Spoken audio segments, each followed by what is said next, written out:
ਇਹ ਜਿਹੜੀਆਂ ਚਾਰ ਲਾਵਾਂ ਸਤਿਗੁਰੂ ਜੀ ਬਖਸ਼ਿਸ਼ ਕਰਦੇ ਨੇ, ਇਹ ਪ੍ਰਭੂ ਪ੍ਰਾਪਤੀ ਦੀਆਂ ਚਾਰ ਸਟੇਜਾਂ ਨੇ ਜਾਂ ਮਨੁੱਖੀ ਮਨ ਦੀਆਂ ਚਾਰ ਤਬਦੀਲੀਆਂ ਨੇ। ਇਹ ਅੱਗੇ ਜਾ ਕੇ ਬੱਚੇ ਬੱਚੀ ਦੇ ਉਪਦੇਸ਼ ਦੇ ਵਿੱਚ ਆਪ ਸਾਰੇ ਹੀ ਸਰਵਣ ਕਰੋਗੇ ਕਿ ਅਸੀਂ ਲਾਵਾਂ ਦੇ ਰਾਹੀਂ ਇੱਕ ਰਸਮ ਨਹੀਂ ਪੂਰੀ ਕਰਦੇ, ਅਸੀਂ ਇੱਕ ਸਾਡੇ ਇਹਦਾ ਲਾਵਾਂ ਦਾ ਜਿਹੜਾ ਮਕਸਦ ਹੈ, ਭਾਵ ਹੈ, ਉਹ ਸਾਡੀ ਅਧਿਆਤਮਿਕ ਜੀਵਨ ਦੇ ਨਾਲ ਹੈ। ਪਰ ਪਹਿਲਾਂ ਉਹਨੂੰ ਅਸੀਂ ਪਤੀ ਪਤਨੀ ਦੇ ਰੂਪ 'ਚ ਸੰਸਾਰਕ ਜੀਵਨ ਦੇ ਵਿੱਚ ਜੀਨੇ ਆ, ਤੇ ਫਿਰ ਇਕੱਠੇ ਹੋ ਕੇ ਉਹਨੂੰ ਅਸੀਂ ਪ੍ਰਮਾਤਮਾ ਦੇ ਦਰ ਤੇ ਲਾਵਾਂ ਜਿੱਥੇ ਜਿੱਥੇ ਸਾਨੂੰ ਸਾਡੇ ਆਤਮ ਵਿਕਾਸ ਦੇ ਨਾਲ ਨਾਲ ਸਾਡੇ ਜੀਵਨ ਵਿਕਾਸ ਦੀ ਸਿੱਖਿਆ ਵੀ ਦਿੰਦੀਆਂ ਨੇ। ਔਰ ਹੋਰ ਵੀ ਤੁਸੀਂ ਇਹ ਗੱਲ ਨੋਟ ਕਰ ਲਿਓ, ਦੁਨੀਆ ਦੇ ਉੱਤੇ ਜਿੰਨੇ ਵੀ ਗ੍ਰੰਥ ਨੇ, ਚਾਹੇ ਉਹ ਕਿਸੇ ਵੀ ਕਮਿਊਨਿਟੀ ਦੇ ਨਾਲ ਸੰਬੰਧਿਤ ਹੋਣ, ਮਾਤਰ ਇੱਕ ਗੁਰੂ ਗ੍ਰੰਥ ਸਾਹਿਬ ਹੈ ਜਿਹੜਾ ਤੁਹਾਨੂੰ ਅਧਿਆਤਮਿਕ ਜੀਵਨ ਦੇ ਨਾਲ ਨਾਲ ਤੁਹਾਡੇ ਸਮਾਜਿਕ ਸਰੋਕਾਰਾਂ ਦੀ, ਤੁਹਾਡੇ ਰਾਜਨੀਤਿਕ ਸਰੋਕਾਰਾਂ ਦੀ ਗੱਲ ਕਰਦਾ। ਨਹੀਂ ਬਾਕੀ ਸਾਰੇ ਗ੍ਰੰਥ ਕਿਸੇ ਇੱਕ ਰੂਪ ਦੇ ਵਿੱਚ ਹੀ, ਤੁਸੀਂ ਕਿਸੇ ਨੀਤੀ ਨੂੰ ਪੜ੍ਹ ਲਓ, ਚਾਹੇ ਉਹ ਚਾਣਕਿਆ ਦੀ ਹੋਵੇ, ਚਾਹੇ ਕੋਈ ਵੀ ਹੋਵੇ। ਜੇ ਉਹ ਰਾਜਨੀਤੀ ਦੀ ਗੱਲ ਕਰਦੇ ਤਾਂ ਇਕੱਲੀ ਰਾਜਨੀਤੀ ਦੀ ਕਰਦੇ ਆ, ਜੇ ਧਰਮ ਦੀ ਕਰਦੇ ਆ, ਅਧਿਆਤਮ ਦੀ ਕਰਦੇ।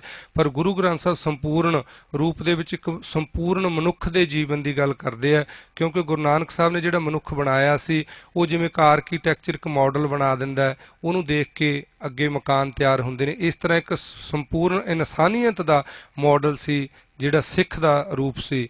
ਪਰ ਅਸੀਂ ਅੱਜ ਉਸ ਮਾਡਲ ਨੂੰ ਵੀ ਖਰਾਬ ਕਰ ਰਹੇ ਹਾਂ, ਤੇ ਮਾਡਲ ਕੁਦਰਤੀ ਤੌਰ ਤੇ ਜਦੋਂ ਮਾਡਲ ਹੀ ਖਰਾਬ ਹੋ ਜੇ, ਆਰਕੀਟੈਕਚਰ ਦਾ ਨਕਸ਼ਾ ਹੀ ਟੁੱਟ ਜੇ, ਤੇ ਉਹਦੇ ਤੋਂ ਵਧੀਆ ਬਿਲਡਿੰਗ ਦਾ ਉਸ ਰੂਪ 'ਚ ਤਿਆਰ ਕਰਨਾ ਤਾਂ ਬਹੁਤ ਕਠਿਨਾਈਆਂ ਹੋ ਜਾਂਦੀਆਂ ਨੇ। ਆਓ ਇਹਦੇ ਵੱਲ ਨੂੰ ਵਧੀਏ ਕਿ ਪਾਤਸ਼ਾਹ ਨੇ ਸਾਨੂੰ ਲਾਵਾਂ ਦੇ ਵਿੱਚ ਜਿੱਥੇ ਆਤਮ ਵਿਕਾਸ ਦੀ ਬਖਸ਼ਿਸ਼ ਕੀਤੀ ਹੈ, ਉੱਥੇ ਸਾਨੂੰ ਜੀਵਨ ਵਿਕਾਸ ਦੀ ਬਖਸ਼ਿਸ਼ ਕੀਤੀ ਹੈ।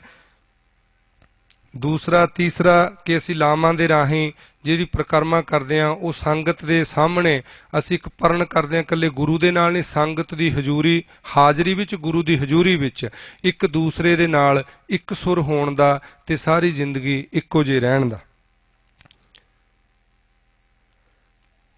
ਹੁਣ ਮੈਂ ਉਸ ਮਨੋਰਥ ਤੇ ਆਵਾਂ। ਕਾਕਾ ਜੀ ਤੇ ਬੀਬਾ ਜੀ, ਤੁਸੀਂ ਪਹਿਲਾਂ ਧਿਆਨ ਦਿਓ, ਤੁਹਾਡੇ ਲਈ ਗੁਰੂ ਪਾਤਸ਼ਾਹ ਦੀ ਦੋਨਾਂ ਲਈ ਸਾਂਝੀ ਸਿੱਖਿਆ ਕਿ ਅੱਜ ਤੁਸੀਂ ਇੱਕ ਦੂਸਰੇ ਦੇ ਨਾਲ ਪੂਰੀ ਜ਼ਿੰਦਗੀ ਦਾ ਸਾਂਝ ਪਾਉਣ ਵਾਸਤੇ ਗੁਰੂ ਦੀ ਹਜ਼ੂਰੀ 'ਚ, ਸੰਗਤ ਦੀ ਹਾਜ਼ਰੀ 'ਚ ਇਕੱਤਰ ਹੋਏ ਹੋ।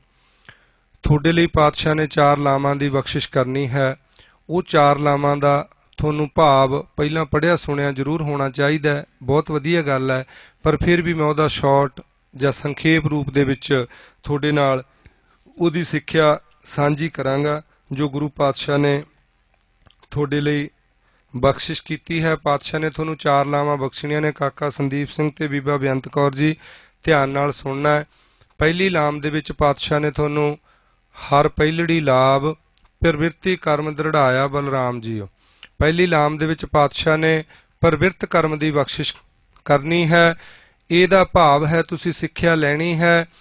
ਇਹਦਾ ਦੁਨਿਆਵੀ ਤੌਰ ਤੇ ਜਿਹੜਾ ਪਤੀ ਪਤਨੀ ਦੇ ਰੂਪ ਦੇ ਵਿੱਚ ਪਹਿਲੀ ਲਾਮ ਦੀ ਤੁਹਾਡੇ ਲਈ ਸਿੱਖਿਆ ਹੈ ਕਿ ਤੁਸੀਂ ਦੋਨਾਂ ਨੇ ਆਪਣੇ ਪ੍ਰਵਿਰਤੀ ਕਰਮ, ਜਿਹੜਾ ਪ੍ਰਵਿਰਤੀ ਕਰਮ ਦਾ ਪਹਿਲਾ ਹਿੱਸਾ ਉਹ ਗ੍ਰਸਤੀ ਜੀਵਨ ਹੈ, ਔਰ ਗ੍ਰਸਤੀ ਜੀਵਨ ਦੇ ਸੈਕੰਡ ਸਟੈਪ ਤੇ ਜਾ ਕੇ ਜਿਹੜੀਆਂ ਸਾਡੀਆਂ ਗ੍ਰਸਤੀ ਜੀਵਨ ਜਿਉਣ ਦੇ ਲਈ ਆਪਣੀਆਂ ਆਪਣੀਆਂ ਡਿਊਟੀਜ਼ ਬਣਦੀਆਂ ਨੇ, ਆਪਣੇ ਫਰਜ਼ ਬਣਦੇ ਨੇ, ਉਹਨਾਂ ਪ੍ਰਤੀ ਪੂਰੇ ਚੁਕੰਨੇ ਹੋਣਾ, ਉਹਨਾਂ ਦੇ ਵਿੱਚ ਪੂਰੇ ਪਰਪੱਕ ਹੋਣਾ।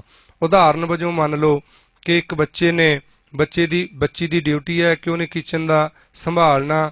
ਪ੍ਰਕਿਰਤਿਕ ਤੌਰ ਤੇ ਸ਼ੁਰੂ ਤੋਂ ਅਸੀਂ ਇਸ ਗੱਲ ਨੂੰ ਮਤਲਬ ਸਾਡੀ ਸੰਸਕ੍ਰਿਤੀ ਦੇ ਵਿੱਚ ਚੱਲੀ ਆ ਰਹੀ ਹੈ ਪੂਰੇ ਵਰਲਡ ਦੇ ਵਿੱਚ ਹੀ ਕਿ ਬੱਚੀਆਂ ਘਰ ਨੂੰ ਸੰਭਾਲਦੀਆਂ ਨੇ, ਪ੍ਰਸ਼ਾਦਾ ਪਾਣੀ ਬਣਾਉਂਦੀਆਂ ਨੇ। ਇਹ ਉਦਾਹਰਨ ਦੇ ਤੌਰ ਤੇ ਆ।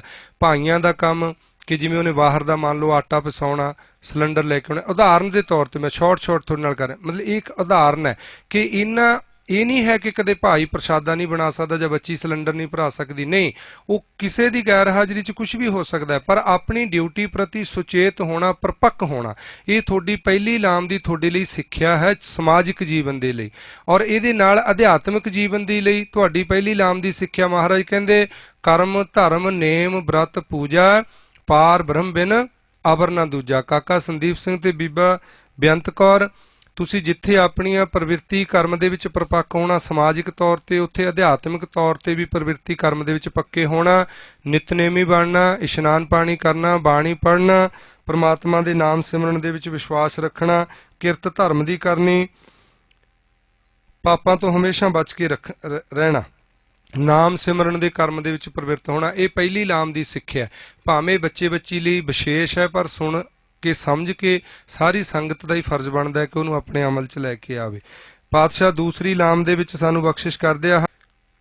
ਜਿਹੜੀ ਦੂਸਰੀ ਲਾਮ ਦੇ ਵਿੱਚ ਪਾਤਸ਼ਾਹ ਨੇ ਤੁਹਾਨੂੰ ਬਖਸ਼ਿਸ਼ ਕੀਤੀ ਹੈ, ਉਹ ਜਿਵੇਂ ਅੱਜ ਸੰਸਾਰ ਦੇ ਵਿੱਚ ਕਾਨੂੰਨ ਜਾਂ ਡੰਡੇ ਦੇ ਡਰ ਦੀ ਗੱਲ ਨਹੀਂ ਹੈ, ਸਿਰਫ ਨਿਰਮਲ ਭਾਉ ਦੀ ਗੱਲ ਕੀਤੀ ਹੈ ਪਾਤਸ਼ਾਹ ਨੇ। ਕਾਕਾ ਜੀ ਤੇ ਬੀਬਾ ਜੀ ਵਿਸ਼ੇਸ਼ ਧਿਆਨ ਰੱਖਣਾ ਹੈ, ਇੱਕ ਦੂਸਰੇ ਦੇ ਕੋਈ ਵੱਡਾ ਨਹੀਂ ਕੋਈ ਛੋਟਾ ਨਹੀਂ, ਦੋਨੋਂ ਬਰਾਬਰ ਹੋ ਪਾਤਸ਼ਾਹ ਦੀ ਹਜ਼ੂਰੀ ਦੇ। ਇੱਥੇ ਖੱਬੇ ਸੱਜੇ ਦਾ ਪੱਖ ਇਹ ਨਹੀਂ ਹੁੰਦਾ ਕਿ ਬੀਬੀ ਛੋਟੀ ਹੈ, ਨਹੀਂ, ਇਹ ਤਾਂ ਇੱਕ ਅਨੁਸ਼ਾਸਨ ਹੈ। ਅਨੁਸ਼ਾਸਨ ਦੇ ਇੱਕ ਡਿਸਪਲਿਨ ਦੇ ਵਿੱਚ ਚੱਲਣ ਲਈ ਇੱਕ ਅਸੀਂ ਨੇ ਜਗ੍ਹਾ ਨਿਸ਼ਚਿਤ ਕਰ ਲਈ ਕਿ ਜਦੋਂ ਆਨੰਦ ਕਾਰਜ ਹੁੰਦੇ ਨੇ ਕਾਕਾ ਜੀ ਖੱਬੇ ਸੱਜੇ ਪਾਸੇ ਖੜ ਜਾਂਦੇ, ਬੀਬਾ ਜੀ ਖੱਬੇ ਪਾਸੇ ਬਹਿ ਜਾਂਦੇ। ਤੇ ਇਹਦਾ ਵੱਡੇ ਛੋਟੇ ਨਾਲ ਨਹੀਂ, ਤੁਸੀਂ ਦੋਨੋਂ ਇੱਕ ਦੂਸਰੇ ਦੇ ਪੂਰਕ ਹੋ, ਇੱਕ ਦੂਸਰੇ ਦੇ ਬਰਾਬਰ ਹੋ, ਔਰ ਤੁਸੀਂ ਇੱਕ ਦੂਸਰੇ ਤੋਂ ਡੰਡੇ ਜਾਂ ਕਾਨੂੰਨ ਦੇ ਡਰ 'ਚ ਨਹੀਂ, ਸਿਰਫ ਨਿਰਮਲ ਭਾਵ 'ਚ, ਜਿਹਨੂੰ ਅਸੀਂ ਪਿਓਰ ਪ੍ਰੇਮ ਦੀ ਗੱਲ ਕਰਦੇ ਹਾਂ, ਉਸ ਭੈ ਦੇ ਵਿੱਚ ਸੰਸਾਰਕ ਤੌਰ ਤੇ ਰਹਿਣਾ ਹੈ, ਲਾਮ ਤੋਂ ਸਿੱਖਿਆ ਲੈ ਕੇ, ਔਰ ਨਾਲ ਹੀ ਉਸ ਲਾਮ ਦਾ ਅਧਿਆਤਮਿਕ ਸਟੇਜ ਤੁਹਾਡੀ ਕਿ ਤੁਸੀਂ ਦੋਨਾਂ ਨੇ ਜਿਵੇਂ ਜਿਵੇਂ ਆਪਸ ਵਿੱਚ ਇੱਕ ਮਿੱਕ ਹੁੰਨੇ ਆ, ਉਸੇ ਤਰ੍ਹਾਂ ਹੀ ਅਸੀਂ ਪਰਮਾਤਮਾ ਦੇ ਨਿਰਮਲ ਭਾਵ ਦੇ ਵਿੱਚ ਵੱਜਣਾ ਹੈ। ਤੀਸਰੀ ਲਾਮ ਦੇ ਵਿੱਚ ਪਾਤਸ਼ਾਹ ਬਖਸ਼ਿਸ਼ ਕਰਦੇ ਨੇ ਹਉਮੈ ਤੋਂ ਰਹਿਤ ਹੋਣ ਵਾਸਤੇ। ਇਹ ਪਹਿਲਾਂ ਆਪਸ ਵਿੱਚ ਇੱਕ ਦੂਸਰੇ ਨੇ ਇੱਕ ਦੂਸਰੇ ਤੇ ਕੋਈ ਵੱਡੇ ਛੋਟੇ ਹੋਣ ਦਾ ਜਾਂ ਕੋਈ ਡਰ ਭੈ ਦਾ ਜਾਂ ਕੋਈ ਹਉਮੈ ਨਹੀਂ ਰੱਖਣੀ। ਜਿਵੇਂ ਉਹ ਹਉਮੈ ਤੋਂ ਦੂਰ ਹੋ ਕੇ ਤੁਸੀਂ ਡਰ ਤੋਂ ਦੂਰ ਹੋ ਕੇ ਆਪਸ ਵਿੱਚ ਦੋਨੇ ਇੱਕ ਦੂਸਰੇ ਦੇ ਨਾਲ ਅਭੇਦ ਹੋਵੋਗੇ, ਇਸੇ ਤਰ੍ਹਾਂ ਅਸੀਂ ਉਹ ਹਉਮੈ ਤੋਂ ਰਹਿਤ ਹੋ ਕੇ ਗੁਰੂ ਪਾਤਸ਼ਾਹ ਦੇ ਨਾਲ ਅਭੇਦ ਹੋਣਾ। ਇਹ ਮੈਂ ਚਾਰੇ ਲਾਵਾਂ ਦਾ ਸਮਾਜਿਕ ਭਾਵ ਤੇ ਅਧਿਆਤਮਿਕ, ਕਿਉਂਕਿ ਗੁਰੂ ਮਹਾਰਾਜ ਨੇ ਬਾਣੀ ਦੇ ਵਿੱਚ ਲਾਵਾਂ ਦੇ ਜਿਹੜੇ ਅਰਥ ਨੇ ਜਾਂ ਲਾਵਾਂ ਦੀ ਬਖਸ਼ਿਸ਼ ਹੈ, ਉਹ ਸਾਡੀ ਮਨ ਦੀਆਂ ਅਧਿਆਤਮਿਕ ਮੰਜ਼ਿਲਾਂ ਨੇ, ਸਟੇਜਾਂ ਨੇ, ਤਬਦੀਲੀਆਂ ਨੇ, ਪਰ ਉਹਨਾਂ ਨੂੰ ਅਸੀਂ ਦੁਨਿਆਵੀ ਵਿਆਹ ਦੇ ਨਾਲ ਬਖਸ਼ਿਸ਼ ਲੈਂਦੇ ਹਾਂ। ਪਹਿਲਾਂ ਉਹਨਾਂ ਨੂੰ ਇਹ ਕਹਿ ਲਓ ਆਪਾਂ ਉਦਾਹਰਨ ਦੇ ਤੌਰ ਤੇ ਕਿ ਜਿਵੇਂ ਅਸੀਂ ਕੋਈ ਟ੍ਰੇਲਰ ਕਹਿ ਲਓ ਜਾਂ ਕੋਈ ਐਕਸਪੈਰੀਮੈਂਟ ਕਹਿ ਲਓ ਕਰਦੇ ਹਾਂ, ਕਿ ਜਿਵੇਂ ਤੁਸੀਂ ਪਹਿਲਾਂ ਆਪਸ ਵਿੱਚ ਦੋਨਾਂ ਨੇ ਚਾਰੇ ਲਾਵਾਂ ਦੀ ਬਖਸ਼ਿਸ਼ ਨੂੰ ਦੁਨਿਆਵੀ ਜੀਵਨ ਦੇ ਵਿੱਚ ਲੈ ਕੇ ਆਪਸ ਵਿੱਚ ਇੱਕ ਮਿੱਕ ਹੋਣਾ, ਇਹ ਦ੍ਰਿੜ ਕਰ ਲੈਣਾ ਵੀ ਤੁਸੀਂ ਲੋਕਾਂ ਨੂੰ ਦੇਖਣ ਨੂੰ ਇਹ ਦੋ ਲੱਗਣੇ ਚਾਹੀਦੇ ਹੋ ਕਿ ਇਹ ਕਾਕਾ ਸੰਦੀਪ ਸਿੰਘ ਹੈ, ਬੀਬਾ ਬੇਅੰਤ ਕੌਰ ਹੈ, ਕਿਉਂਕਿ ਸਰੀਰ ਦੋ ਨੇ ਪਰ ਅੰਦਰੋਂ ਮਹਾਰਾਜ ਕਹਿੰਦੇ ਧਨ ਫਿਰ ਸੇ ਨਾਖਿਨ ਵਹਿਨ ਇਕੱਠੇ ਹੋਏ ਏਕ ਜੋਤ ਦੋਏ ਮੂਰਤੀ। ਅੰਦਰੋਂ ਤੁਹਾਡੀ ਸੁਰ ਇੰਨੀ ਇੱਕ ਹੋ ਜਾਣੀ ਚਾਹੀਦੀ ਹੈ। ਇਸ ਸੁਰ ਨੂੰ ਇੱਕ ਕਰਨ ਵਾਸਤੇ ਭਾਵੇਂ ਸਾਨੂੰ ਜ਼ਿੰਦਗੀ ਦੀਆਂ ਕੋਈ ਵੀ ਕਠਿਨਾਈਆਂ ਦਾ ਸਾਹਮਣਾ ਕਰਨਾ ਪੈ ਜੇ, ਇਹ ਗੱਲ ਨੋਟ ਕਰਿਓ ਵੀ ਜਿਹੜੇ ਫਲ ਟਾਹਣੀਆਂ ਨਾਲੋਂ ਟੁੱਟ ਕੇ ਡਿੱਗ ਪੈਂਦੇ ਆ, ਉਹਨਾਂ ਨੂੰ ਭਾਵੇਂ ਮਸਾਲੇ ਲਾ ਕੇ ਪਕਾ ਲਿਆ ਜਾਂਦਾ, ਪਰ ਉਹਨਾਂ ਫਲਾਂ ਦੇ ਵਿੱਚ ਉਹ ਰਸ ਨਹੀਂ ਹੁੰਦਾ ਜਿਹੜੇ ਫਲ ਹਮੇਸ਼ਾ ਡਾਲੀ ਨਾਲ ਰਹਿ ਕੇ ਪੱਕਦੇ ਆ। ਜੇਕਰ ਤੁਸੀਂ ਹਮੇਸ਼ਾ ਇਸ ਇੱਕ ਸੁਰ ਹੋਣ ਵਾਸਤੇ ਕਿਸੇ ਵੀ ਸੁੱਖ ਤੇ ਦੁੱਖ ਦੀ ਗੱਲ ਨੂੰ ਪਿੱਛੇ ਛਿੱਟ ਕੇ ਚੱਲੋਗੇ ਤਾਂ ਗੁਰੂ ਦੀ ਬਖਸ਼ਿਸ਼ ਦਾ ਉਹ ਆਨੰਦ ਅਸੀਮ ਰਸ ਜਿਹੜਾ ਕਦੇ ਟੁੱਟ ਨਹੀਂ ਸਕਦਾ, ਖਤਮ ਨਹੀਂ ਹੋ ਸਕਦਾ, ਪਹਿਲਾਂ ਉਹ ਸਾਡੇ ਸਮਾਜਿਕ ਜੀਵਨ ਦੇ ਵਿੱਚ, ਫਿਰ ਉਹ ਦੋਨਾਂ ਨੇ ਇੱਕ ਸੁਰ ਹੋ ਕੇ ਉਸ ਪ੍ਰਮਾਤਮਾ ਦੇ ਨਾਲ ਇੱਕ ਸੁਰ ਹੋਣਾ। ਇਹ ਸਾਡਾ ਸਮਾਜਿਕ ਤੇ ਅਧਿਆਤਮਿਕ ਕਦਮ ਦੇ ਲਈ ਸਮਾਜਿਕ ਸਾਡਾ ਜੀਵਨ ਦਾ ਐਕਸਪੈਰੀਮੈਂਟ ਤਜਰਬਾ ਅਸੀਂ ਇਹਨੂੰ ਕਹਿ ਸਕਦੇ ਹਾਂ। ਚੌਥੀ ਜਿਹੜੀ ਤੀਸਰੀ ਕਿ ਜਦੋਂ ਤੁਸੀਂ ਹਉਮੈ ਤੋਂ ਰਹਿਤ ਹੁੰਦੇ ਹੋ, ਫਿਰ ਤੁਹਾਡੇ ਮਨ ਦੇ ਵਿੱਚ ਇੱਕ ਬੈਰਾਗ ਭਾਵ ਪੈਦਾ ਹੁੰਦਾ ਹੈ। ਬੈਰਾਗ ਦੇ ਵਿੱਚ ਹੀ ਮਿਲਾਪ ਹੁੰਦਾ ਹੈ, ਭਾਵੇਂ ਸਰੀਰ ਕਰਕੇ ਇੱਕ ਦੂਸਰੇ ਤੋਂ ਆਪਾਂ ਥੋੜਾ ਦੂਰ ਵੀ ਹੋ ਜਾਈਏ, ਪਰ ਅੰਦਰਲੇ ਬੈਰਾਗ ਕਰਕੇ ਮਹਾਰਾਜ ਨੇ ਬਾਣੀ 'ਚ ਆਖਿਆ ਬਿਰਹਾ ਬਿਰਹਾ ਆਖੀਏ ਬਿਰਹਾ ਤੂੰ ਸੁਲਤਾਨ, ਜਿਸ ਤਨ ਬਿਰਹੋ ਨਾ ਉਪਜਾ ਸੋ ਤਨ ਜਾਣ ਮਸਾਨ। ਇਹ ਬਿਰਹਾ ਹੀ ਇੱਕ ਐਸੀ ਅਵਸਥਾ ਹੈ ਜਿਹੜੀ ਤੁਹਾਨੂੰ ਇੱਕ ਸੁਰ ਹੋਣ ਦੇ ਵਿੱਚ ਸਭ ਤੋਂ ਵੱਡੀ ਸਹਾਇਕ ਹੁੰਦੀ ਹੈ। ਇਹ ਤੁਹਾਡੇ ਸਮਾਜਿਕ ਜੀਵਨ ਦੇ ਵਿੱਚ ਵੀ ਇੱਕ ਦੂਸਰੇ ਪ੍ਰਤੀ ਵਿਰਾਗ ਉਪਜਣਾ ਚਾਹੀਦਾ ਹੈ, ਔਰ ਦੋਨਾਂ ਦੇ ਇੱਕ ਹੋ ਕੇ ਪਰਮਾਤਮਾ ਦੇ ਮਿਲਾਪ ਪ੍ਰਤੀ ਤਾਂਘ ਪ੍ਰਤੀ ਵੀ ਤੁਹਾਡੇ ਮਨ ਦੇ ਵਿੱਚ ਵਿਰਾਗ ਪੈਦਾ ਹੋਣਾ ਚਾਹੀਦਾ। ਚੌਥੀ ਲਾਮ ਪਾਤਸ਼ਾਹ ਨੇ ਸਹਿਜ ਦੀ ਕੀਤੀ ਹੈ। ਸਹਿਜ ਦੇ ਵਿੱਚ ਭਾਈ ਕਾਕਾ ਸੰਦੀਪ ਸਿੰਘ, ਬੀਬਾ ਬੇਅੰਤ ਕੌਰ ਧਿਆਨ ਰੱਖਣਾ ਹੈ, ਕਦੇ ਵੀ ਪਾਸ਼ਕੂ ਨਹੀਂ ਹੋਣਾ, ਹਮੇਸ਼ਾ ਇੱਕ ਰਸ ਵਰਤਣਾ, ਚਾਹੇ ਅਸੀਂ ਸੁੱਖ ਦੇ ਵਿੱਚ ਹੋਈਏ ਚਾਹੇ ਦੁੱਖ ਦੇ ਵਿੱਚ ਹੋਈਏ, ਕੋਈ ਵੀ ਸਮਾਂ ਹੋਵੇ, ਕਿਉਂਕਿ ਸੰਸਾਰਕ ਜ਼ਿੰਦਗੀ ਦੇ ਵਿੱਚ ਮਹਾਰਾਜ ਕਹਿੰਦੇ ਸੁੱਖ ਦੁੱਖ ਦੋਨੋਂ ਕੱਪੜੇ ਪਹਿਰੇ ਜਾਏ ਮਨੁੱਖ। ਜ਼ਿੰਦਗੀ ਦਾ ਰਸ ਹੀ ਇਸ ਕਰਕੇ ਹੈ, ਇਹਦੇ ਵਿੱਚ ਜੇ ਦੋਨੋਂ ਚੱਲਦੇ ਹੈ, ਜੇ ਦੋਨਾਂ ਚੋਂ ਕਿਸੇ ਇੱਕ ਨੂੰ ਕੱਢ ਦਿਓ ਤਾਂ ਆਪਾਂ ਇਹ ਕਹਿ ਸਕਦੇ ਹਾਂ ਕਿ ਜ਼ਿੰਦਗੀ ਦਾ ਮੰਤਵ ਤੇ ਅਰਥ ਖਤਮ ਹੋ ਜਾਂਦੇ ਨੇ। ਇਹ ਤੁਹਾਡੇ ਲਈ ਭਾਈ ਸਾਂਝੀ ਸਿੱਖਿਆ ਸੀ ਗੁਰੂ ਪਾਤਸ਼ਾਹ ਵੱਲੋਂ ਪੰਥਕ ਅਸੂਲ ਦੇ ਮੁਤਾਬਕ। ਹੁਣ ਤੁਹਾਡੇ ਲਈ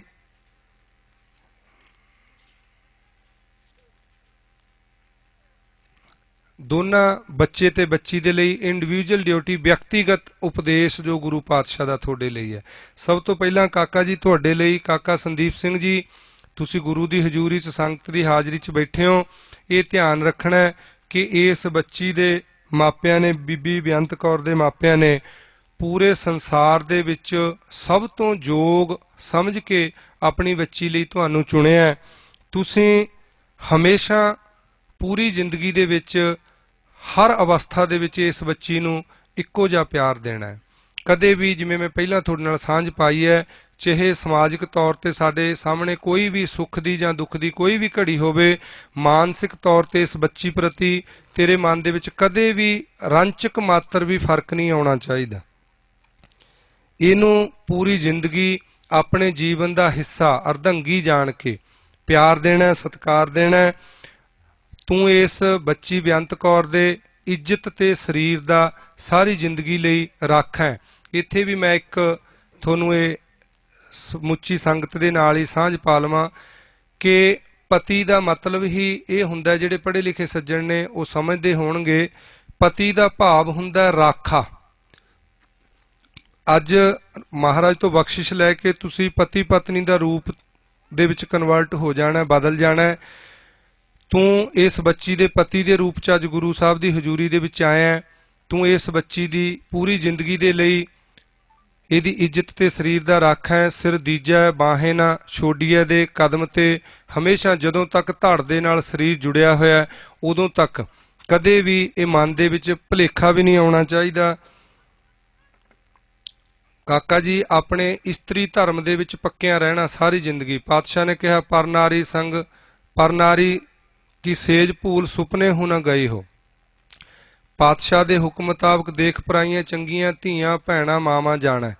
ਕਾਕਾ ਜੀ, ਤੁਸੀਂ ਭਾਵੇਂ ਸਮਾਜਿਕ ਤੌਰ ਤੇ ਤੁਹਾਡਾ ਕੋਈ ਵੀ ਰਿਸ਼ਤਾ ਹੋਵੇ, ਪਰ ਸੰਬੋਧਿਤ ਰਿਸ਼ਤੇ ਨੂੰ ਛੱਡ ਕੇ ਮਾਨਸਿਕ ਤੌਰ ਤੇ ਇਸ ਬੱਚੀ ਤੋਂ ਬਿਨਾਂ ਬਾਕੀ ਸਾਰੇ ਸੰਸਾਰ ਦੀਆਂ ਬੀਬੀਆਂ ਦੇ ਨਾਲ, ਜਿਹੜੀਆਂ ਵੱਡੀਆਂ ਨੇ ਉਹ ਤੁਹਾਡੀ ਮਾਂ ਸਮਾਨ, ਜਿਹੜੀਆਂ ਬਰਾਬਰ ਦੀਆਂ ਨੇ ਭੈਣ ਸਮਾਨ, ਜਿਹੜੀਆਂ ਛੋਟੀਆਂ ਨੇ ਉਹਨਾਂ ਨੂੰ ਬੱਚੀਆਂ ਸਮਾਨ ਸਮਝਣਾ।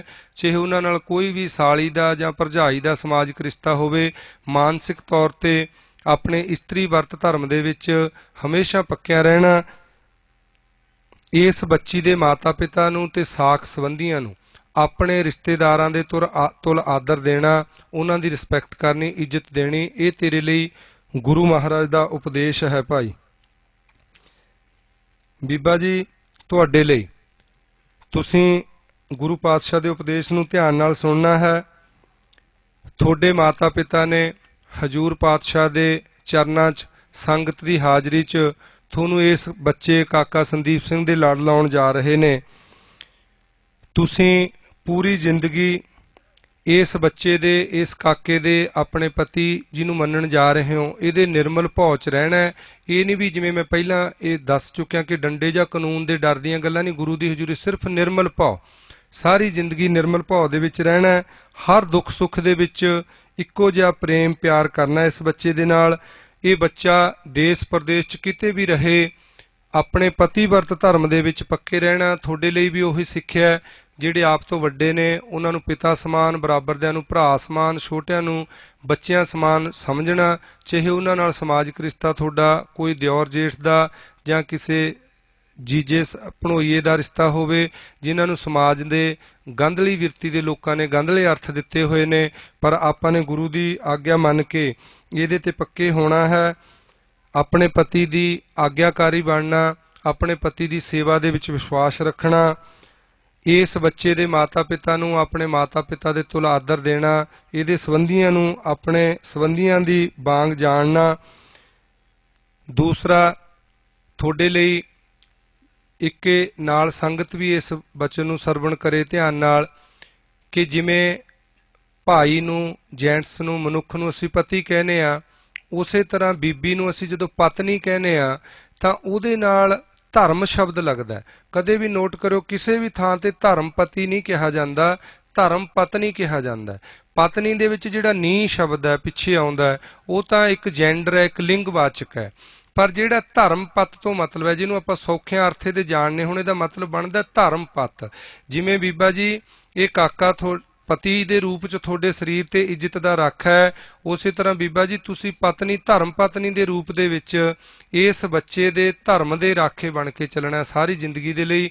जेड़े घरां दे विच बीबियां दी विरती धर्मी है, भाई भावें किन्नी भी राक्षस विरती दे शराबी कुआबी होण, मैं अपनी अखां दे नाल देखिया कि वो एक दिन मुड़े आउंदे ने, पर अज साडे घरां दे विच धर्म दा खंभ ला के उड्डण दा कारण भाई नहीं, ये मेरियां भैणां ते मावां बच्चियां ध्यान नाल सुणन, इहदा कारण बीबियां ने, क्योंकि बीबियां ही धर्म की रखिया कर सकदियां ने, बीबियां ही अपने बच्चियां नूं अपने पति नूं धर्म दे विच परपक्क कर सकदियां ने, जे वो गुरु ते टेक रख के ये विश्वास दृढ़ विश्वास नाल चल पैण। बीबा जी तुसी अपने इस वचन ते पक्के रहना है, अपने पति नूं हमेशा धर्म दे विच परपक्कता देनी है, और तेरे लिए गुरु साहब ने 3 भब्बियां दा दाज जिहड़ा गुरु अमरदास सच्चे पातशाह ने अपनी प्यारी पुत्री बीबी भानी नूं दिता सी, गुरमत रूप दे विच तेरे लिए भी वो 3 भब्बे ने बेटी, अपने सहुरे घर जांदी लाड़गठ बन के लैके जाना है।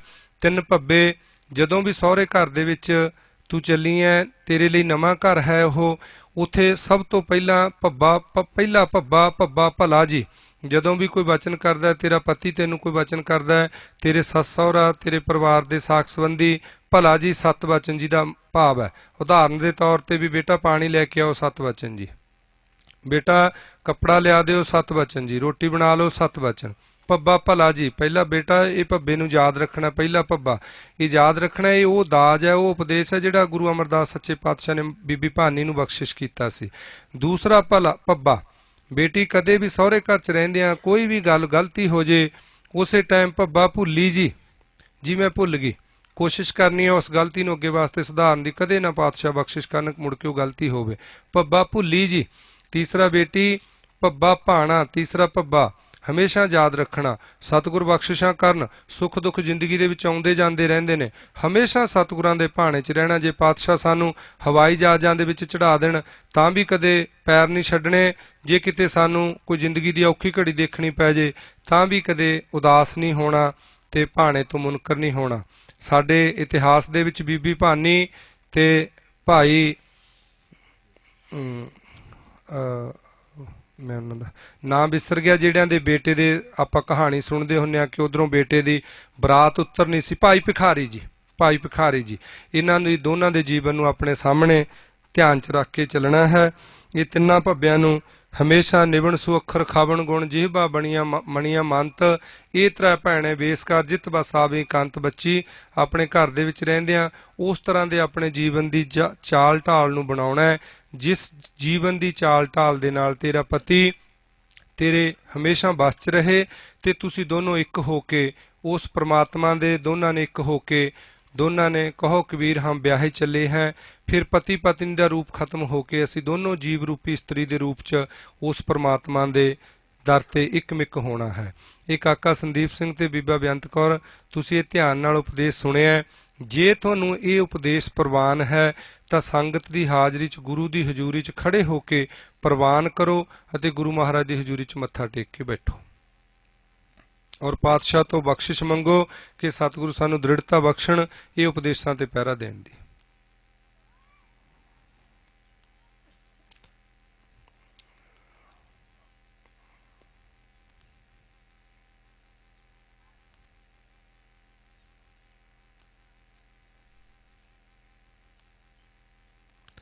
हाँ जी, हुण गुरु के कीर्तनीय सिख पल्ले दा शब्द पढ़नगे। बीबा जी दे पिता जी सरदार गुरमेल सिंह जां कोई भी मोहतवर सज्जण इस बीबी दा काके दा पल्ला बीबा नूं फड़ाउण।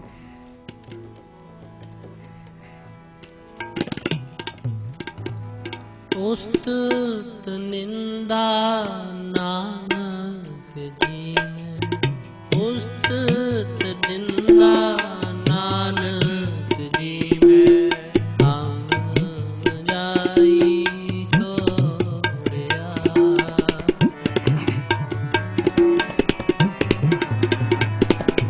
हम जाई छोड़िया, अब केज त्यागी, हमें साकु उड़ावे डिठ तो पल्ले तने लागे, पल्ले तने